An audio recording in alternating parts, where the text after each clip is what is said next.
the United Arab Emirates. Emirates? Emirates. United Arab Emirates. Hello, my favorite English language learners. It is your favorite English teacher here, Amy Joy. And in today's video, I am going to listen and react to a speech given by Santiago Cafiero. He is the Minister of Foreign Affairs from Argentina, and recently he gave a speech in the United Arab Emirates. Now, as an English language teacher, I was really sad to hear that a lot of people were criticizing and ridiculing Mr. Cafiero for his English. And that is not my intent with this video. I just think it is a great learning opportunity for all of my students to hear this speech and how I would work with him if I was his teacher. Things I would say, tips I would give him, etc. And hey, Mr. Cafiero, if you need an English teacher, call me. I'd be happy to work with you. So let's listen. I wish to congratulate the United Arab Emirates. Okay, so in the very beginning, he says, I wish to congratulate, but he says it congratulate. The O sound should actually sound like a schwa or a. Congratulate, congratulate, congratulate, not congratulate. Then we have the United Arab Emirates, and he says it like this, United Arab Emirates. So let's break this down a little bit. United, instead of pronouncing the T like a T in United, we actually pronounce it more as a flap or a D sound, maybe an R sound in Spanish. We say united. So not united, we say united. Now there's nothing really wrong with saying united and pronouncing the T, but if you want to sound more American or more native-like, then you can say united. Then he says Arabe, which is how you pronounce Arab in Spanish. So he was basically just using his Spanish pronunciation while speaking in English. Also notice when he says Arabe, he's using 3 syllables, Arabe. But in English, this word is only 2 syllables, Arab. And then the last one is my favorite. It's so cute. He says Emirates. And this is a really hard word in English. We actually just say Emirates, United Arab Emirates. And this is totally understandable because in English, we don't always pronounce all the sounds that are written on the paper. So he really is just reading it phonetically like you would in Spanish or many other languages. But to pronounce it in English, we would say Emirates, United Arab Emirates. Let's listen to the next part. On organizing the first World Expo to be held in the Middle East. So this next part got him a lot of criticism on the internet. He said organizing. And while many people made fun of him for saying this mistake makes complete sense because in Spanish, the verb is organizar. The verb is 4 syllables, but in English, the verb is only 3 syllables. Organize. But I also want you to notice where the stress goes. Mr. Cafiero said organizing, putting emphasis on that extra syllable. But in English, we actually put it on the first syllable. Organize. Thank you for organizing. Then I notice he has some difficulty saying the Middle East. In the Middle East. He says the Middle Est, which makes complete sense because the word east is actually este in Spanish. So instead of saying the Middle Est, we should say the Middle East. Let's continue. In the words of Sheikh Al-Nahyan, for believing once more in the harmony of joint work to realize a shared dream.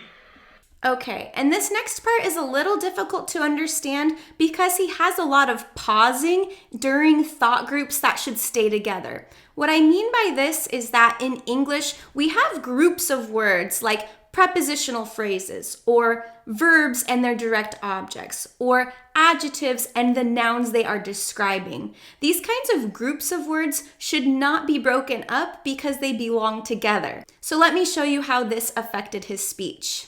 He says, in the words of Sheikh Al-Nahyan.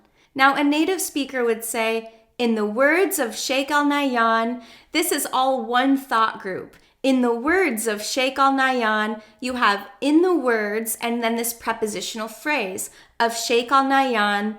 And we normally would probably hear some connected speech between the S in words and the O in of. In the words of, in the words of, in the words of Sheikh Al Nahyan. So that would all flow together more smoothly. But since he pauses so many times, our brains kind of don't know where he's stopping and starting and where a sentence or a thought group ends and where the next one begins. So it can be a little tricky to understand. For believing once more, and we would say for believing once more. Also, there's a little difference between the words once and ones. Once means one time or at one point, and ones is the plural of one.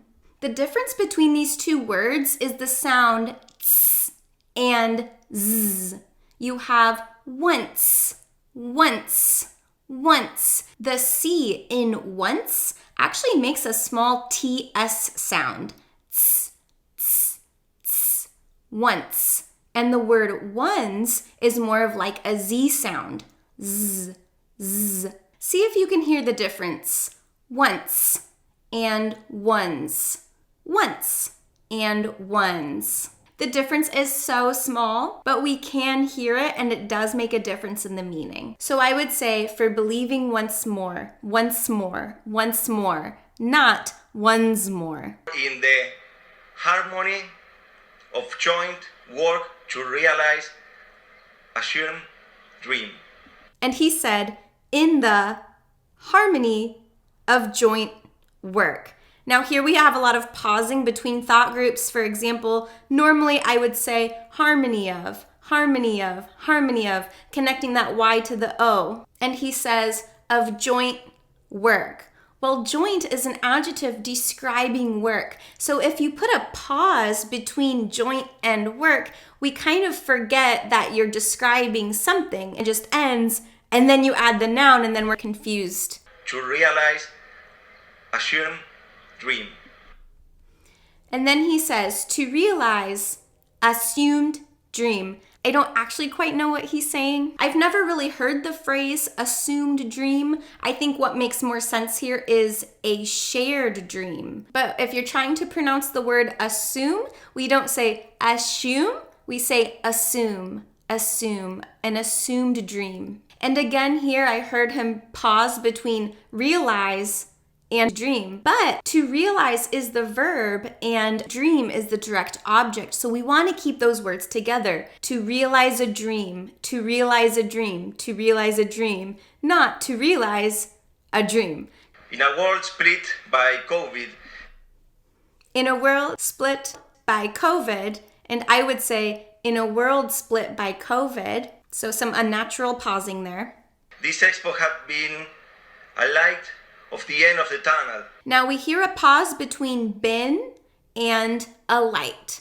And to be a light at the end of the tunnel is a fixed phrase. You don't really want to break that up. Since he also takes a few extra pauses, he misses his chance for connected speech. Light at, connecting the T to the A. So we want to say, be a light at the end of the tunnel. This expo has been a light of the end of the tunnel, shining like the ring.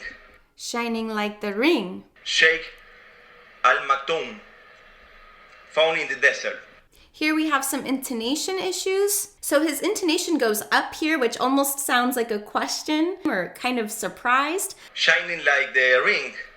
I would keep my intonation level and keep this thought group all together. For example, this expo has been a light at the end of the tunnel, shining like the ring Sheikh Al Maktoum found in the desert. Shining like the ring, not shining like the ring. Shining like the ring Sheikh Al Maktoum, found in the desert.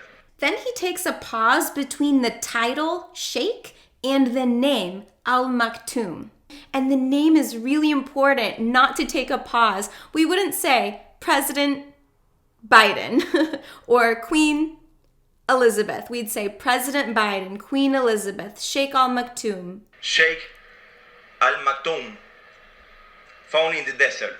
And here where he says Sheikh Al Maktoum, his intonation goes down and then he takes that pause. And this intonation combined with the pause makes us think that the sentence is over. But this is actually the subject of the relative clause, and it really wouldn't make much sense to say, which Sheikh Al Maktoum what? Found in the desert. But he pauses so long and his intonation goes down so much that it really sounds like the end of the sentence and is quite confusing for the listeners. So I would say Sheikh Al Maktoum found in the desert, which inspired the design of Al Wasal Plaza.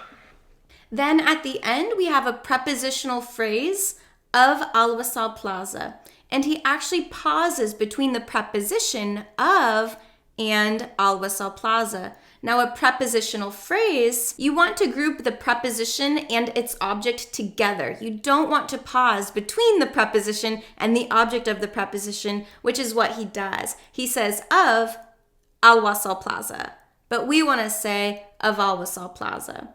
Also with prepositions, it's very common that we will have connected speech with these. This time we see the F with the A, of Al Wasal, of Al Wasal, of Al Wasal Plaza. Let me read it for you so you can hear the difference. In a world split by COVID, this expo has been a light at the end of the tunnel, shining like the ring Sheikh Al Maktoum found in the desert, which inspired the design of Al Wasal Plaza.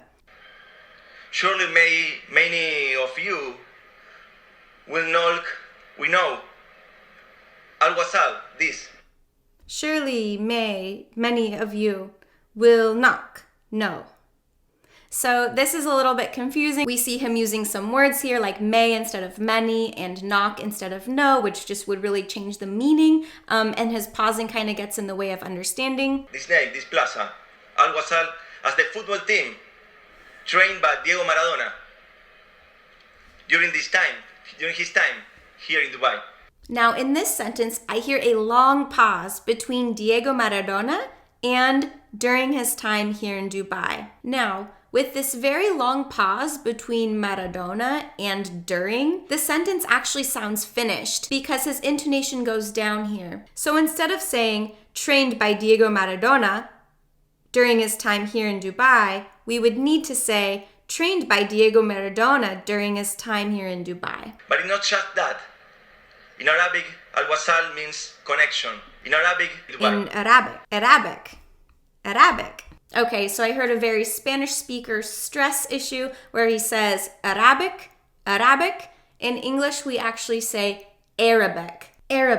Stress on the first syllable, not the second. And this expo symbolizes that better than any other. Okay, so I hear two really important things to improve here. The first one is in the word symbolizes. Similar to the beginning when he said organizais, he says symbolizais, which again makes sense because in Spanish it is 4 syllables, simbolizar, whereas in English it is only 3, symbolize.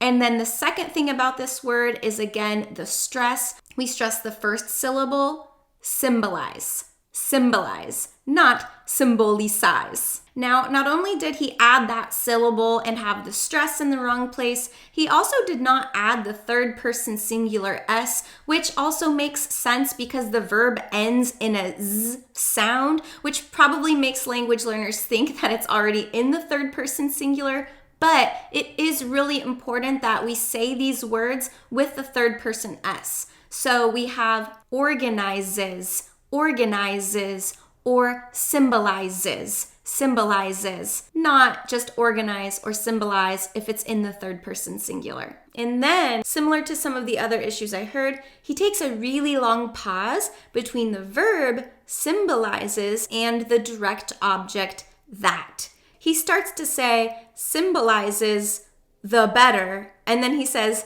symbolizes that better than any other. And this expo symbolizes that better than any other. So we actually want to hear all of that together. symbolizes that better than any other.